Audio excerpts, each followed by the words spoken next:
সকলকে জয় যিশু, সকলকে স্বাগত এবং ধন্যবাদ জানিয়ে প্রভুর বাক্য নিয়ে চলে আসলাম আরও একটা সুন্দর দিনে। প্রত্যেকটা দিনের মতন আজকের আরও একটা সময় আমরা প্রভুতে পেয়েছি। ঈশ্বরকে অনেক ধন্যবাদ দিই যেন এইভাবে প্রত্যেকটা সময় প্রভুতে চলতে পারি এবং আমাদের জীবন যেন প্রভুর প্রতি বিশ্বাসের জন্য ব্যক্ত করতে পারি।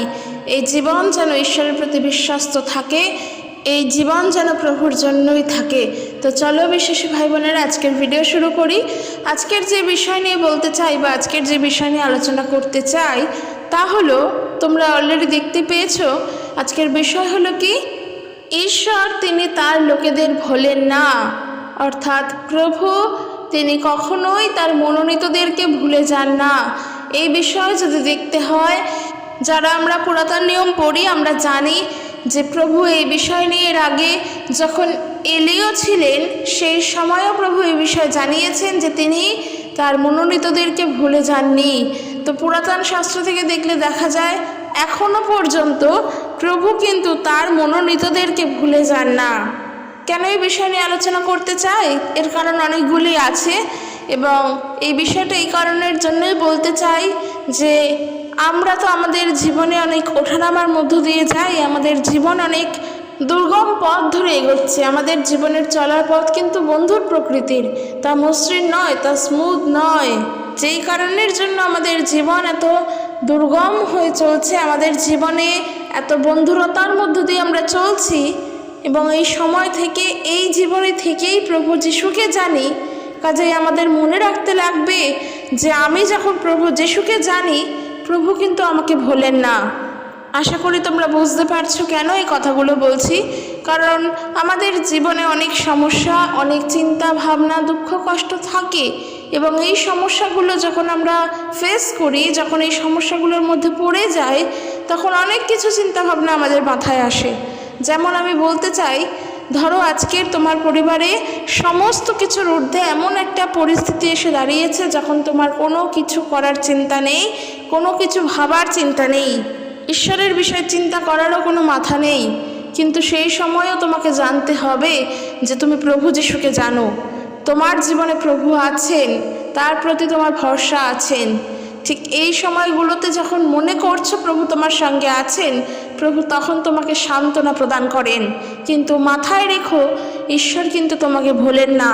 কিন্তু তুমি হয়তো তোমার প্রবলেমের জন্য, তোমার চিন্তা ভাবনার জন্য, তোমার কষ্ট দুঃখের জন্য, এই সময়ের জন্য প্রভুকে ভুলে যাও। কিন্তু তাকিয়ে দেখবে প্রভু কিন্তু তোমাকে ছাড়েন না। যখন তুমি চিন্তা করো তখন কিন্তু প্রভুই তোমাকে সান্ত্বনা প্রদান করেন। যখন তোমার জীবনে কষ্ট আসে প্রভুই তখন তোমাকে সান্ত্বনা দেন। কাজে ঈশ্বরের উপরে বিশ্বাসকে সব সময় ধরে রাখতে লাগবে। কারণ আমরা বিশ্বাসীরা একটা কথা খুব ভালো করে জানি, বিশ্বাস ছাড়া ঈশ্বরকে সন্তুষ্ট করা সম্ভব নয়। তুমি যদি ঈশ্বরকে সন্তুষ্টই করতে চাও তবে তাকে সম্পূর্ণভাবে বিশ্বাস করো, সম্পূর্ণভাবে। সেখানে এতটুকুনের জন্য কোনো গ্যাপ থাকবে না, সেখানে এতটুকুনের জন্য কোনো সন্দেহ থাকবে না। কারণ তুমি যদি তাকে বিশ্বাস না করো, তাকে তুমি সন্তুষ্ট করতে পারবে না। যখন তুমি চিন্তা করবে কোনো বিষয় নিয়ে যে প্রভু আমার জীবনে এটা আছে, কি হবে, আমি জানি না আমি এগিয়ে যেতে পারবো কি না, ঠিক সেই মুহূর্তেই যদি চিন্তা করো যে প্রভু তুমি আছো আমার জীবনে, তাই আর আমি চিন্তাও করব না।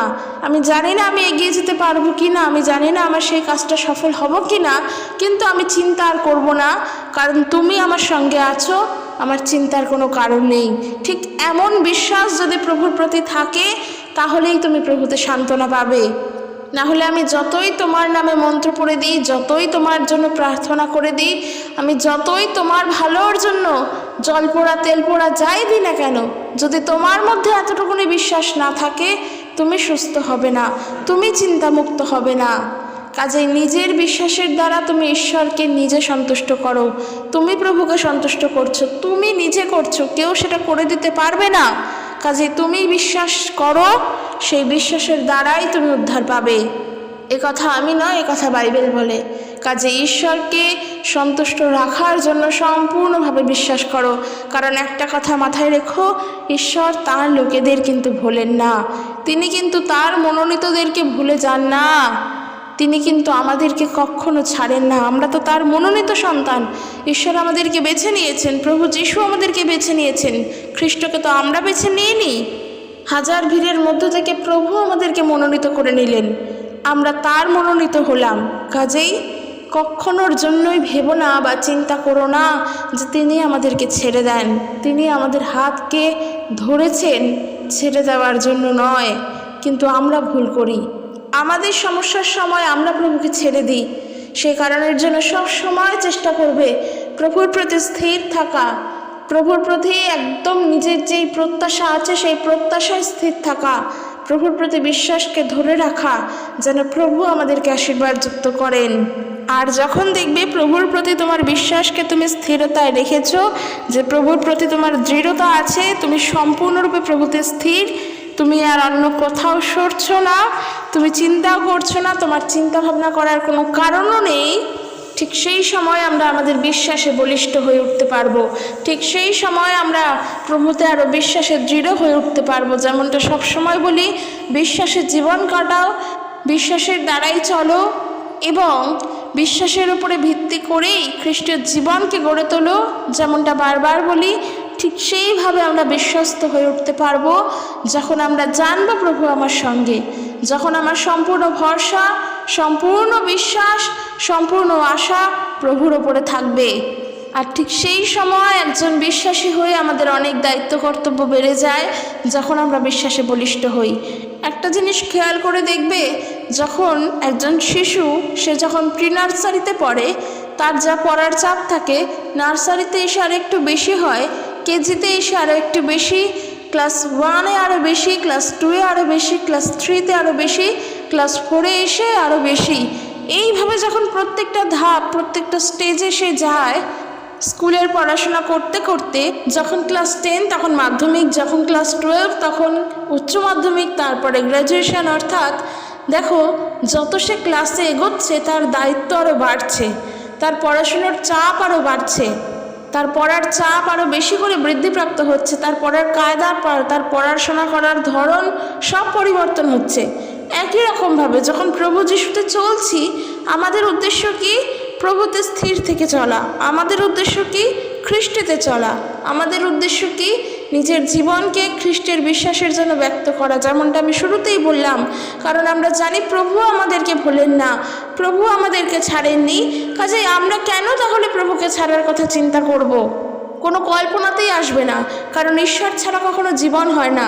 সে তুমি বিশ্বাস করো চাই না করো, সে তুমি যেই ধর্মেরই হও না কেন, যেই শ্রেণীর হও, যেই সম্প্রদায়ের হও, যেই জাতের হও, যেই পাতের হও, যেমনই হও না কেন, একটা কথা আমরা সবাই বিশ্বাস করি একজন মানুষ হিসেবে, ঈশ্বর ছাড়া আমাদের জীবন অচল।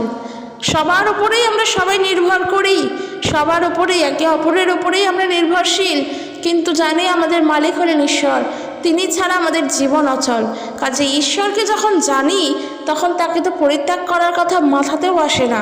তো সেই জায়গায় দাঁড়িয়ে যখন তুমি ঈশ্বরের প্রতি চলছো, যখন তুমি তাকে জানার জন্যই তার পথেই দৌড়াচ্ছ, নিজের বিশ্বাসকে ধরে রেখে ঈশ্বরের প্রতি বিশ্বাসকেই রাখছো এবং প্রভুর প্রতি দৌড়াচ্ছ, তখন তোমার দায়িত্ব, তোমার কর্তব্য আরও বেশি করে করে বৃদ্ধিপ্রাপ্ত হচ্ছে এবং সেই দায়িত্বগুলো আমাদেরকে নিতে হবে। প্রভুতে যখন চলছি, নির্জীব হয়ে নয়, সজীব হয়ে চলো। এতদিন আমরা নির্জীব ছিলাম, এতদিন আমরা ঘুমিয়েই ছিলাম, কিন্তু খ্রিস্টকে জানার পর আর ঘুমিয়ে থাকলে হবে না। খ্রিস্টকে জানার পর জেগে উঠতে হবে, কারণ আমাদের যে আত্মা তা কিন্তু মৃত ছিল। প্রভু যিশুকে জানার পর তা জীবিত হয়েছে, সে জীবন পেয়েছে, আর সে জীবন পেয়েছে মানে আমরা খ্রিস্টীয় জীবন পেয়েছি। কাজে আত্মায় উদ্দীপ্ত হও, আত্মায় প্রার্থনা করো। বাইবেল সবসময় এমনটা বলে, প্রভুর আত্মা দ্বারা চালিত হও। পবিত্র আত্মা আমাদেরকে সাহায্য করবেন জীবনে চলার জন্য। আর নির্জীব হয়ে থাকলে চলবে না, কারণ হয়তো অনেকেই আছি আমরা বাইবেল পড়তে পারি না, বাক্য পড়তে পারি না, মনে রাখতে পারি না। ঠিক আছে, সেটা সমস্যা, অবশ্যই একটা সমস্যা, কিন্তু এই সমস্যারও সমাধানের পথ আছে, তা হলো প্রার্থনা করা।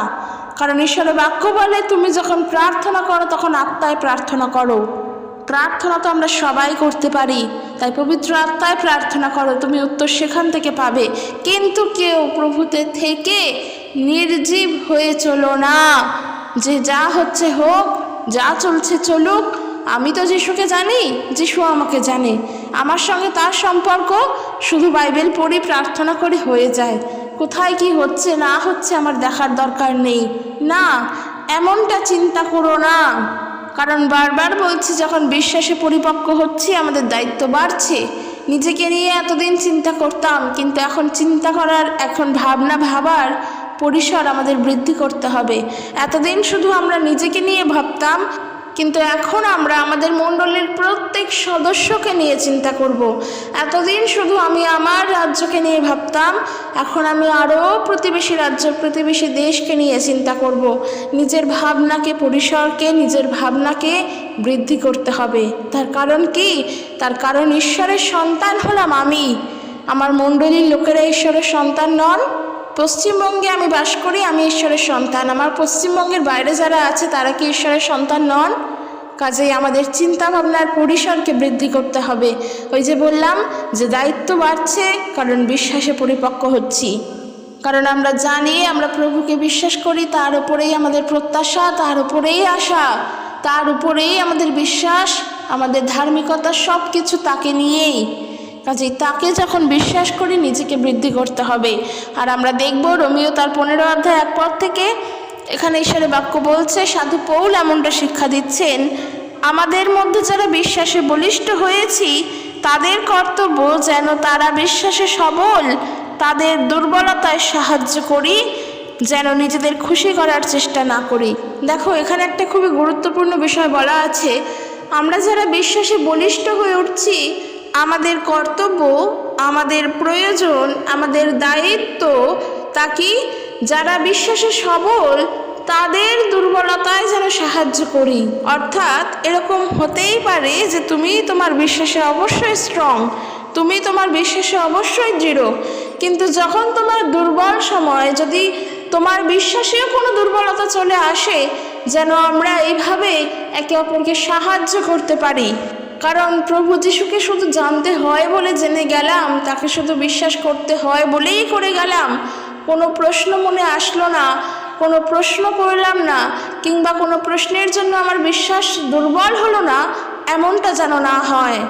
কারণ যিশুকে শুধু জানতে হয় বলেই যদি জানো, তাহলে সেই জানায় কোনো লাভ নেই, সেই জানায় কোনো ফল নেই। যদি তাকে জানার জন্য জানো, তাহলেই তার প্রকৃত অর্থ বুঝতে পারবে, তার গভীরত্বকে জানতে পারবে। হতেই পারে এমন কোনো প্রশ্ন আমাদের মনে থাকতেই পারে যার জন্য আমাদের বিশ্বাসও দুর্বল হয়ে যেতে পারে, কিন্তু আমি যদি বিশ্বাসে বলিষ্ঠ হই, আমার কর্তব্য তোমাকে বোঝানো, তোমাকে জানানো, যেন তুমি আবার বিশ্বাসে উঠতে পারো। ঠিক একইভাবে আমাদের মধ্যে যারা বিশ্বাসে বলিষ্ঠ হয়েছি তাদেরই কর্তব্য। কিন্তু এই যে বিশ্বাসে বলিষ্ঠ হওয়া, এই বলিষ্ঠ আগে হতে হবে।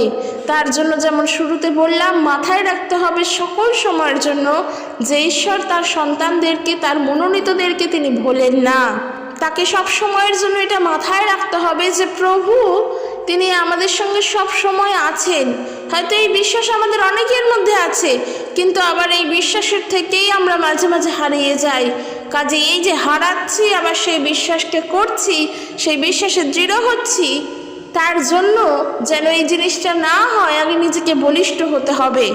আর যখন আমরা বলিষ্ঠ হয়ে উঠতে পারবো, তখন আমাদের কর্তব্য আরও বেড়ে যাবে, কারণ আমাদের তখন ক্লাস বেড়ে গেল। কীরকম? হয়তো আগে 1-এ ছিলাম, এখন 2-তে উঠে গেলাম, তারপরে ক্লাস 5, তারপরে ক্লাস 7, ক্লাস 8-এ যাচ্ছি। তো আমাদেরকে তো বৃদ্ধি করতেই হবে, আমাদের দায়িত্ব তো নিতেই হবে। একটা জিনিস লক্ষ্য করে দেখবে, ক্লাস 1-এর একজন বাচ্চার যা বই আছে, ক্লাস 11-এর একজন মেয়ের বা ছেলের কিন্তু সেরকম বই নেই। ক্লাস 1-এর একটা বাচ্চার যদি 6টা বই হয়, আমি কথার কথা বলছি, ক্লাস 11-এর কিন্তু কোনো স্টুডেন্টের হয়তো 2খানা বই। এর থেকে কি প্রমাণিত হয়? ক্লাস 1-এর বাচ্চার পড়া বেশি, 11-এর কম? না, 1-এর বাচ্চার কাছে 6খানা বই, তার একটা লেখা হয়তো একটা বইতে অনেকটা কম পাতা জুড়ে এবং অনেক বেশি ছবি দিয়ে, এরকম করে করে অনেকগুলো বই সে করেছে। কিন্তু ক্লাস 11-এর যে ছেলেটি বা মেয়েটি, তার 2টো বইয়ের মধ্যেই সব পড়া, তার পড়ার কায়দা আলাদা, তার পড়া বোঝার পরিসর আলাদা, তার পড়ার ধরন আলাদা। ক্লাস 1-এর বাচ্চার কিন্তু ধরন আলাদা। আর ওই 11-এর বাচ্চাটি, ওই 11-এর ছেলেটি বা মেয়েটি, সে ক্লাস 1-এ পড়েই 11-এ গেছে, 1 লাফে 11-এ যায়নি।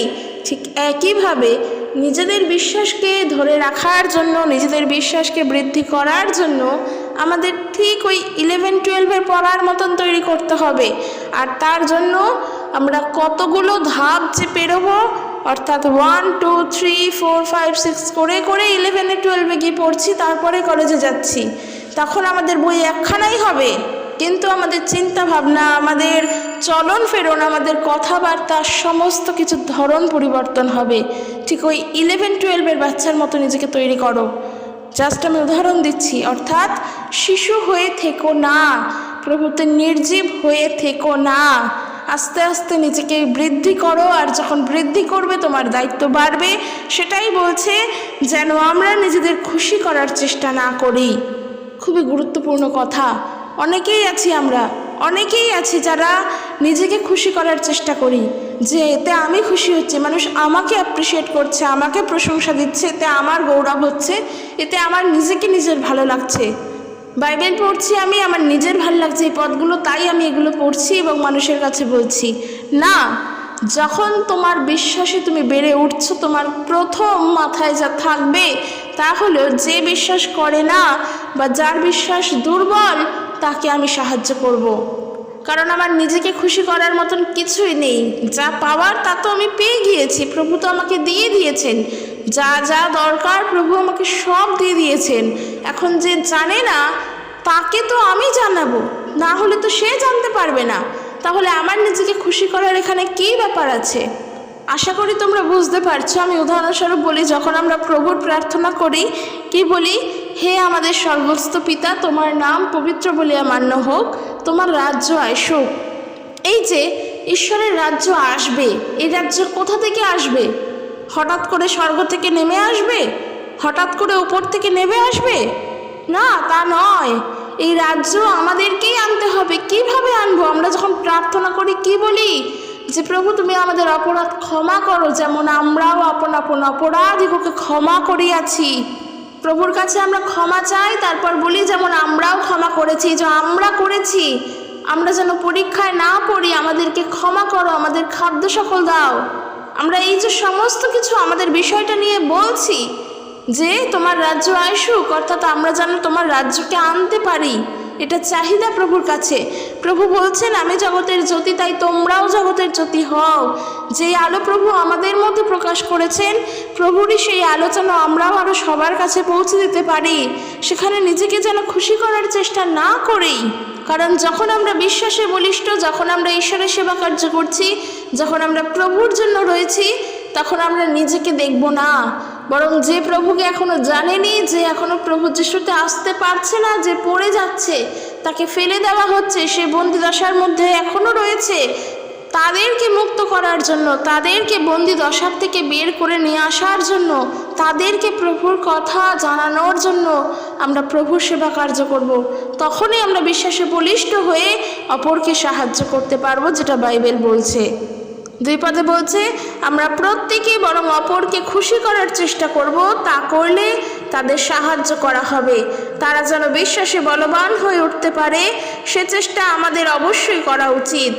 কারণ একটা জিনিস মাথায় রাখবে, খ্রিস্ট নিজেকে সন্তুষ্ট করার কথা কিন্তু ভাবেননি, বরং শাস্ত্রে এমন বলা আছে, যারা তোমাদের অপমান করেছে সেই সব অপমান আমার উপরেই এসেছে। যদি আমরা দেখি গীতসংগীতা তার 69 গীত 9 পদ, সেখানেই এই কথা বলা আছে। তাই এই সব কথা কিন্তু শাস্ত্রে বহু আগে থেকেই লেখা আছে, বহু আগে থেকেই বলা আছে আমাদের শিক্ষা দেওয়ার জন্য। অর্থাৎ যদি দেখি পৌল যে বলছেন রোমীয়দের উদ্দেশ্যে তার এই পত্র, দেখো সেই সময় তো যখনও প্রভু যিশু পৃথিবীতে আসেননি, যখনও প্রভুর মৃত্যু হয়নি, তার পুনরুত্থান হয়নি, ততদিনেও নতুন নিয়ম আসেনি। প্রভু যিশুর আগে পর্যন্ত শুধু শাস্ত্রই ছিল, শুধু প্রভু যিশুর আগে পর্যন্ত পুরাতন নিয়মই ছিল। আর সেই পুরাতন নিয়মে সব বলা আছে, সব কিছু জানানো আছে, সব কিছু বহুবার বলা আছে, যেন মানুষ শেখে, যেন মানুষ বোঝে। কারণ প্রভু যিশুর কথাও পুরাতন নিয়মে আছে, পবিত্র আত্মার কথাও পুরাতন নিয়মে আছে, সবটাই পুরাতন নিয়মে আছে। মানুষকে শিক্ষা দেওয়ার জন্য বহু আগেই এই সব বলা আছে। কাজেই তো যেটা বলছিলাম, যখন আমরা প্রভু যিশুর জন্য রয়েছি, প্রভুতে বিশ্বাসে বৃদ্ধিপ্রাপ্ত হচ্ছি, আমাদের ধারণা, আমাদের ভাবনা চিন্তা কি থাকবে? যে আমরা খ্রিস্টেতে বড় হয়ে উঠছি, তাই খ্রিস্টের শিক্ষা অনুসারেই চলবো, যেন আমরা নিজেকে খুশি করার জন্য নয়, বরং অপরকে তার বিশ্বাসে বলিষ্ঠ করার জন্য এগিয়ে চলতে পারি। যেমন আমি তোমাদেরকে সব সময় বলি, বাইবেল পড়ো, প্রার্থনা করো। কেন বলি? এখানে কি আমার লাভ আছে? আমার কি কিছু হবে? এতে কি আমি নিজেকে খুশি করি? বা এখানে আমার কি আসলেই কিছু হবে? কিচ্ছু হবে না। তোমরা বাইবেল পড়লে আমি শিখবো না, তোমরা বাইবেল পড়লে তোমরা শিখবে। বাইবেল বলছে প্রভু কিন্তু তার নিজের কথা ভাবেননি। সত্যিই যদি তিনি তার নিজের কথাই ভাবতেন, তাহলে তিনি ক্রুশেই যেতেন না। তাই জন্যই বললাম, নিজের চিন্তা ভাবনার পরিসরকে বৃদ্ধি করতে। শুধুমাত্র তুমি তোমার নিজের রাজ্য নিয়ে, নিজের দেশ নিয়ে ভাববে তা নয়। ঈশ্বরের সন্তানদেরকে নিয়ে আমরাও চিন্তা করব, তাদের জন্য আমরাও প্রার্থনা করব। যেটা বলছে এরপরে, শাস্ত্রে বহু আগেই যেসব কথা লেখা হয়েছে তা আমাদের শিক্ষা দেওয়ার জন্যই লেখা হয়েছে। তা লেখা হয়েছে যেন তার থেকে ধৈর্য ও শক্তি আসে এবং অন্তরে প্রত্যাশা জন্মায়। 5 পদে বলছে, আমি প্রার্থনা করি ঈশ্বর যিনি সকল ধৈর্য ও উৎসাহের উৎস, তিনি যেন তোমাদের খ্রিস্টের দৃষ্টান্ত অনুসরণ করে এক মনা হতে সাহায্য করেন। এইভাবে তোমরা যেন সকলে মিলিত কণ্ঠে, যিনি আমাদের প্রভু যিশুর পিতা, সেই ঈশ্বরের মহিমা কীর্তন করতে পারো। খ্রিস্ট তোমাদের গ্রহণ করেছেন, তাই তোমরাও পরস্পরকে গ্রহণ করে কাছে টেনে নাও, এতে ঈশ্বর মহিমান্বিত হবেন। একদমই তাই। প্রভু যিশু যেভাবে আমাদেরকে তার নিজের কাছে টেনে নিয়েছেন, না জাত, না পাত, না ধর্ম, না শ্রেণী, না ক্লাস, না স্ট্যাটাস, কিচ্ছু না দেখে একজন মানুষ হিসেবে তিনি আমাদেরকে, একজন পাপী হিসেবে তিনি আমাদেরকে তার নিজের কাছে ডেকে নিয়েছেন। কারণ তিনি জানেন এই পাপীর পরিত্রাণের দরকার, এই পাপীর উদ্ধারের দরকার। প্রভু কিছু না দেখে আমাদেরকে তার নিজের কাছে টেনে নিয়েছেন। ঠিক একইভাবে আমরা যারা বিশ্বাসে বলিষ্ঠ হয়েছি, যারা আমরা বিশ্বাসে পরিপক্ক হয়েছি, আমাদের উচিত একে অপরকে নিজের কাছে টেনে নেওয়া। কারণ আমাদের সকলের উদ্দেশ্য তো একটাই, যেন প্রভু যিশুকে আমরা জানতে পারি, তাতে যেন পরিত্রাণ প্রাপ্ত হতে পারি। যে কেহ তাহাতে বিশ্বাস করে সেই উদ্ধার পায়, সেই বিনষ্ট হয় না কিন্তু অনন্ত জীবন পায়, সেই পরিত্রাণ পায়। কাজে বিশ্বাস যেন মানুষ করে, সেই বিশ্বাসের যেন দ্বারা মানুষ তৈরি হয়, মানুষের মধ্যে যেন সেই বিশ্বাসের বৃদ্ধি হয়, সেই কারণের জন্যই আমাদেরকে প্রার্থনা করতে হবে। সেই কারণের জন্যই যারা বিশ্বাসে বলবান নয়, তাদের কাছে গিয়ে প্রভুর কথা তাদেরকে জানাতে হবে। কারণ আমরা যত বিশ্বাস করব, প্রভুর নামের গৌরব তত করব। যে ব্যক্তি বলবে যে আমি প্রভু যিশুকে বিশ্বাস করি, সেই ব্যক্তি এমনিই বলবে যে আমি প্রভু যিশুকে বিশ্বাস করি, তার প্রশংসা করি, তার গৌরব করি, তার নামে ধন্যবাদ করি, কারণ তিনি ধন্যময় ঈশ্বর। কারণ 8 পদে বাইবেল বলছে, মনে রেখো ঈশ্বর ইহুদিদের পিতৃপুরুষদের কাছে যে প্রতিশ্রুতি দিয়েছিলেন তা পূর্ণ করার জন্যই খ্রিস্ট ইহুদিদের দাস হয়েছিলেন, যেন ঈশ্বর যে বিশ্বস্ত তা প্রমাণ হয়।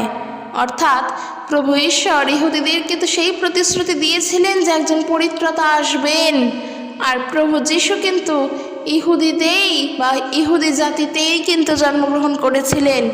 কারণ যেন তা প্রমাণ হয় যে ঈশ্বর তিনি হলেন বিশ্বস্ত।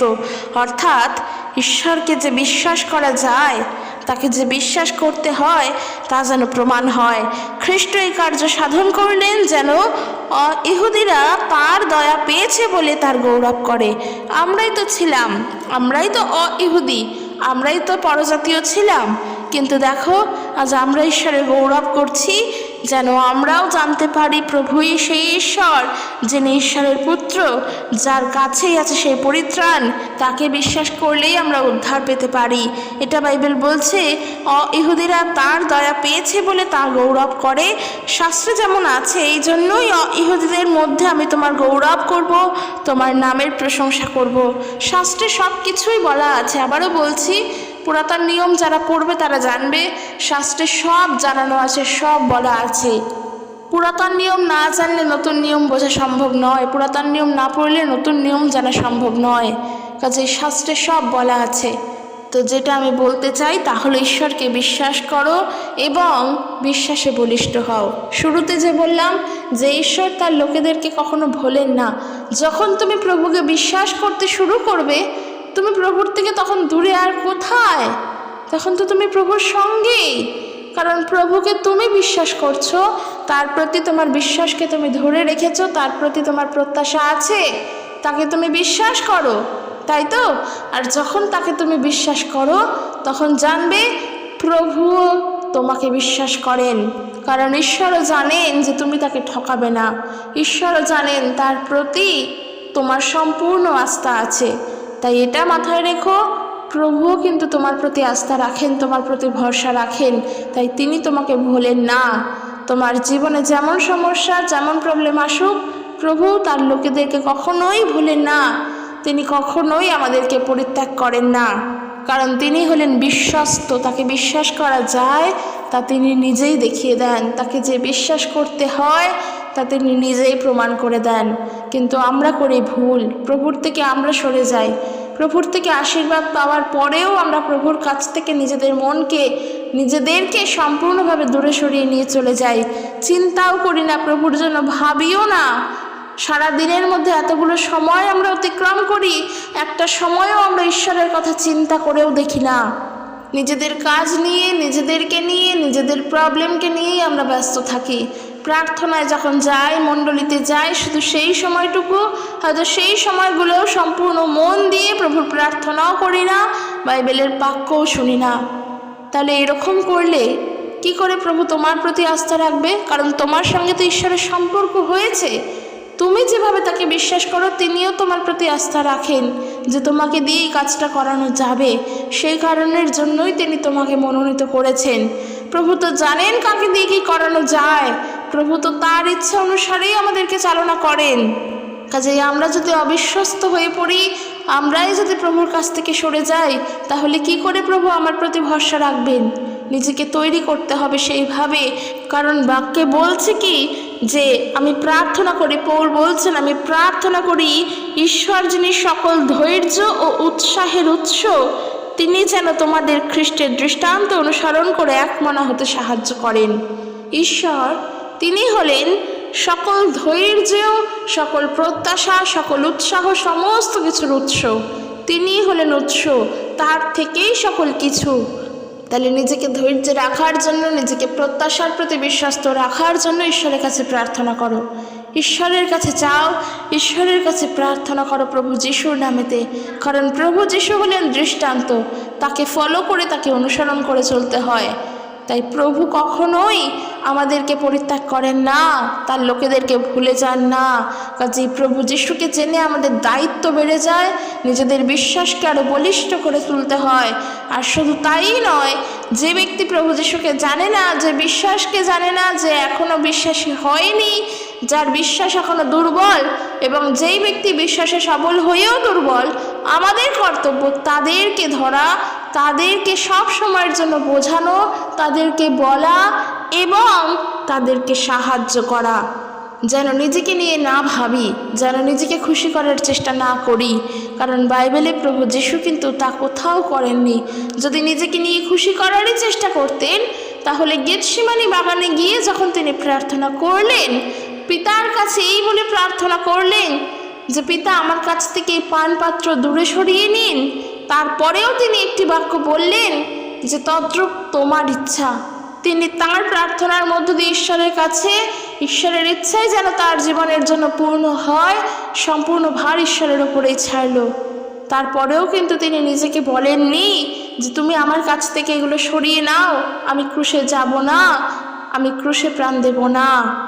তিনি নিজেকে নিয়ে ভাবেননি, বরং আমাদের অপমান তার উপরে গিয়ে পড়েছে, শাস্ত্র তাই বলছে। তিনি নিজেকে ভাবেননি। তিনি যেমন সবাইকে আমন্ত্রণ জানিয়েছিলেন নিজের কাছে, দুহাত দিয়ে তাদের সবাইকে, প্রত্যেক মানুষকে, সম্পূর্ণ জগৎবাসীকে ডেকে নিয়েছিলেন, আমাদেরও কর্তব্য বিশ্বাসে বলিষ্ঠ হয়ে তাই করা। কারণ প্রভু যিশু তো কোনো একটা নির্দিষ্ট জাতির জন্য নয়, কোনো নির্দিষ্ট ধর্মের জন্যও নয়, তিনি মানব জাতির জন্য। যদি নির্দিষ্ট জাতি বলো তাহলে বলবো মানব জাতি, মানব ধর্মের জন্য। মানব জাতির মধ্যে পৃথিবীর সকল মানুষ পড়ছে। আর যদি বলো ধর্ম, তাহলে পৃথিবীর প্রত্যেকটা কোনায় কোনায় যা যা ধর্ম আছে সেই ধর্মের প্রত্যেক মানুষকে বোঝাচ্ছে।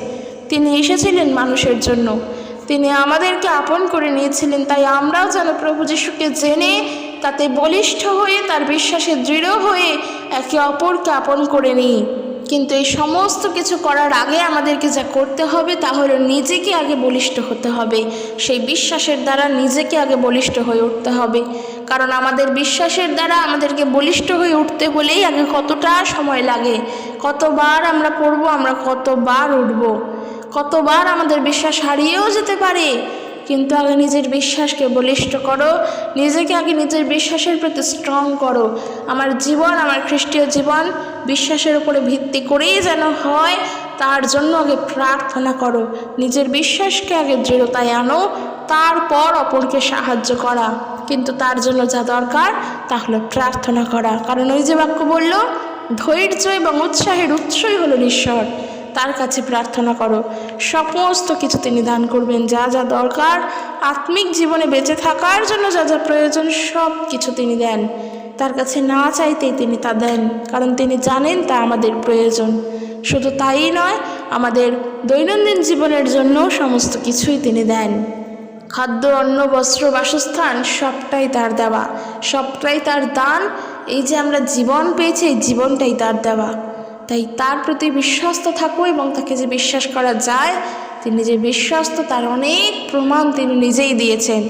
তাই তার প্রতি নিজের বিশ্বাসকে হারিও না। আর একবারের জন্য ভেবো না যে প্রভু তোমার সংকটের সময় তোমাকে ছেড়ে দিয়েছেন। না, প্রভু তার লোকেদেরকে কখনো ভোলেন না। শুধু তাকে বিশ্বাস করে যাও, তাতেই সে সন্তুষ্ট। তো চলো আজকে এখানে শেষ করছি। ভিডিওটি কেমন লাগলো জানিও, ভালো লাগলে অবশ্যই শেয়ার করে দিও। ঈশ্বর তার আপন বাক্যের দ্বারা প্রত্যেকজনকে আশীর্বাদ যুক্ত করুক। জয় যিশু, প্রেজ দ্য লর্ড।